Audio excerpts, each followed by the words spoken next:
on my way to the pool, back from camping. Yeah, camping with the camper, and now doing our kind of a camping life here at our home in Bumplitz. Oh, there's a little cat. Are you a friendly cat? Nah, not so interested in me. And yeah, the reason why I'm walking alone is that I was getting all the way to the pool with my sweetie and realizing I had, yeah, I had forgotten my swimming essentials, nose clips, earplugs, MP3 player, swim cap. So I needed to do a round trip to the house, 4 minutes each way. And, but in the sun and walking at this pace, I am pretty fucking warm. It's amazing. But the water's cool. We had a lot of rain yesterday and lower temperatures last night. So I think to get a good swim in today, I'm happy to wear my neoprene. And so, yeah, life at Sturkacher for a while. Maybe we go camping again in a few days, not sure. But for now, we have an amazing adventure here. Yesterday, I picked up my new electric scooter, Segway. It's a little monster. I'll post some videos of that later. And yeah, lots of adventures, eh? Talk to you later. Here we go. Pow. There it is. There's my sweetie waiting for me. Yeah, there is one other person in the pool. Oh no, there's a couple of lap swimmers. But Katya and I begin our 400-meter laps in a moment. And yeah, there she is. She's being very patient with me. Yeah, very grateful for her patience.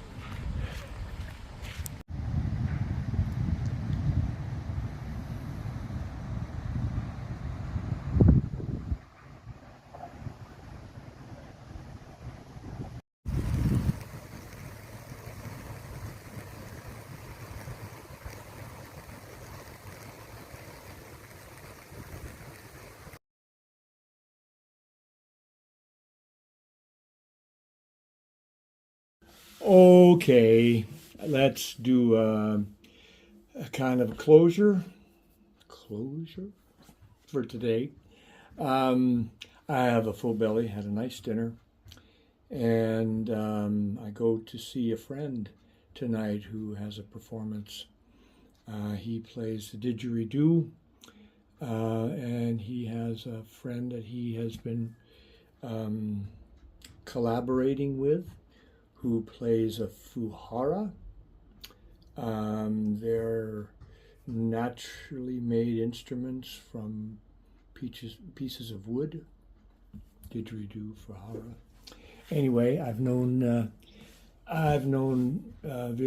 Willie since I came here, and I guess 1998, 99. I came here in 97, traveled around, then kind of settled after my daughter, who's now 28, was born.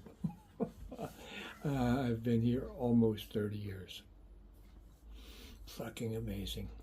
Did a 2.5 kilometer swim, and appreciate the time that I spend circling that pool, watching the reflection of the water that's being moved by the breeze and kind of creating patterns on the bottom of the pool, and then a cloud drifts over and that disappears, and you know, just reminding me of the changes of life. And I wear a water MP3 player that has been playing the same songs for I don't know how many years now, maybe 20 years. um, and and what those songs have seen in a way, the mind that was listening to that song 10 years ago, and the mind that was listening to that song 15 years ago, and the mind that identified that as a song I would like to save and listen to. And it goes some name. Hey guys, right down here in front of my house, like 3 meters, 9 feet from where I'm sitting, is a sidewalk where people are walking up and down, going to the forest or the swimming pool or to their homes or whatever. And so when people see my door open, they say hello. It's great. And it's so international. There are people from every country. I can sit out in front of the house, particularly on a day when the pool is open, and I can probably hear 20 different languages. It's amazing, and very open, and smiling faces, and dogs and children, and what a gift! What a gift! And so anyway, back to my pool experience, which is just this reminder that I am with me, and what I see around me is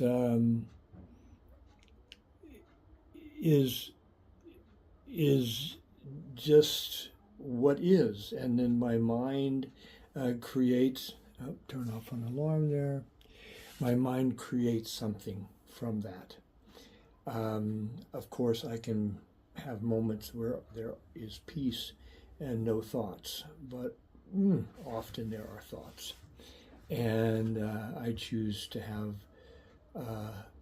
thoughts that open my heart and open my mind, and to identify that I'm in a profoundly different place today than I was last week, last month, last year, 10 years ago. And I absolutely believe that I will be in a different place tomorrow morning when I wake up, and that I continue to open.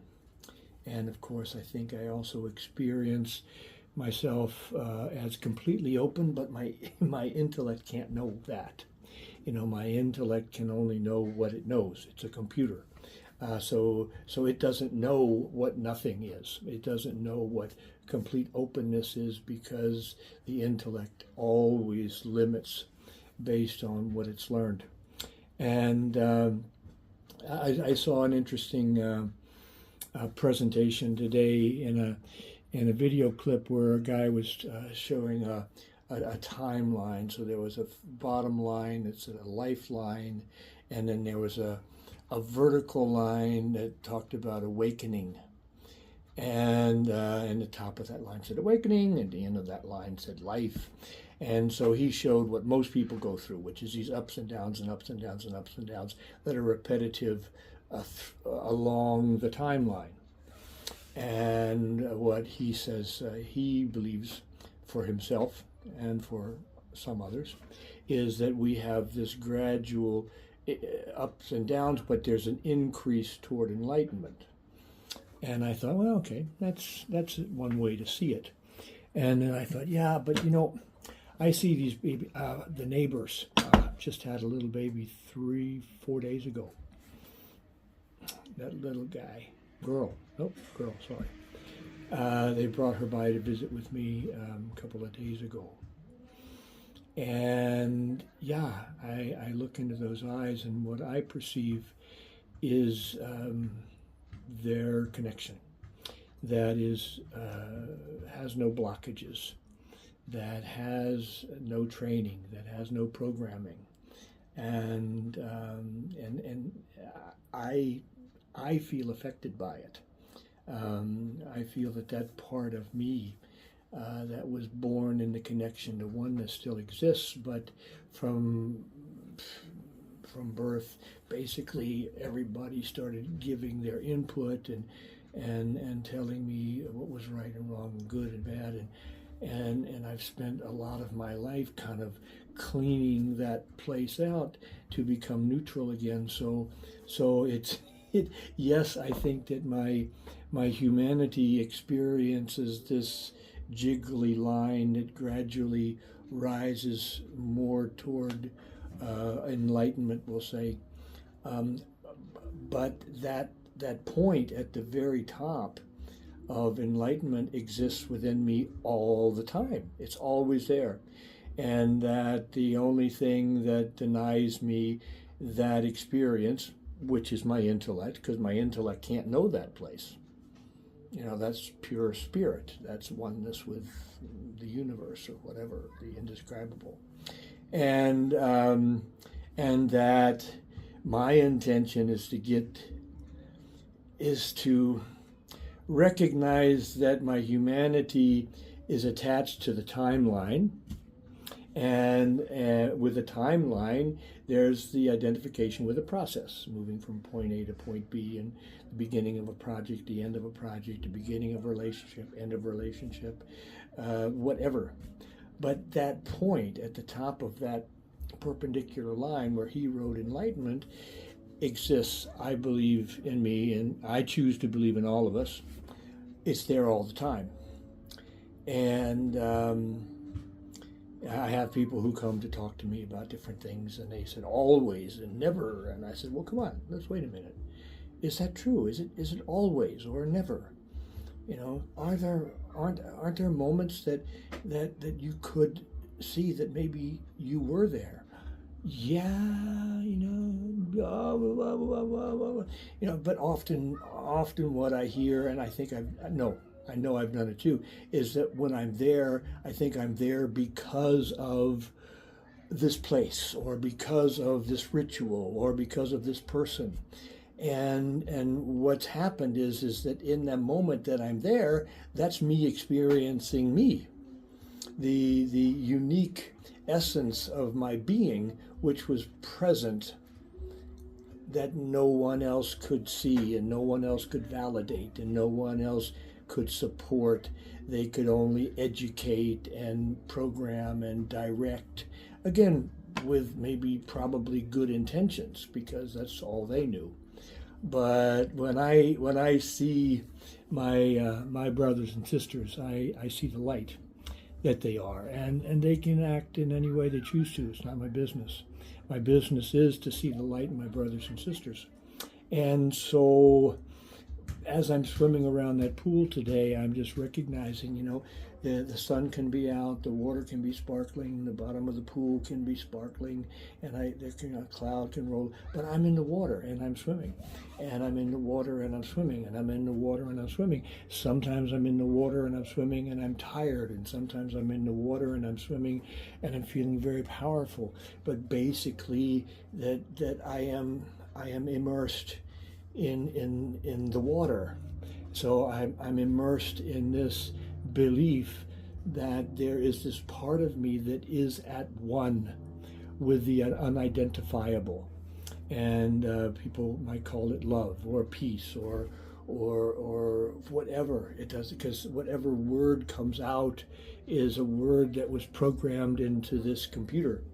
So I call it the indescribable. So anyway, that went on for 11 minutes now. Not my intention. I promised you I was going to break down my holiday every day. Every day was amazing, always is. But because I'm in a different environment, I was looking at our agenda, and every day we were doing a bike ride or a lake swim or a paddle boarding, and setting up our campground and taking down our campground, and here comes a big ass storm, and yeah. But I wanted to kind of spend some time and share a little bit more, and then I don't know if I get back and talk about my camping holiday or not. I can't know, but we'll see. I hope that you're well. I hope that you've had an amazing day and continue to have an amazing evening and day tomorrow. And I will now soon get ready to go ride my bike into the city to the Friend Associates Church and watch my friend and his partner perform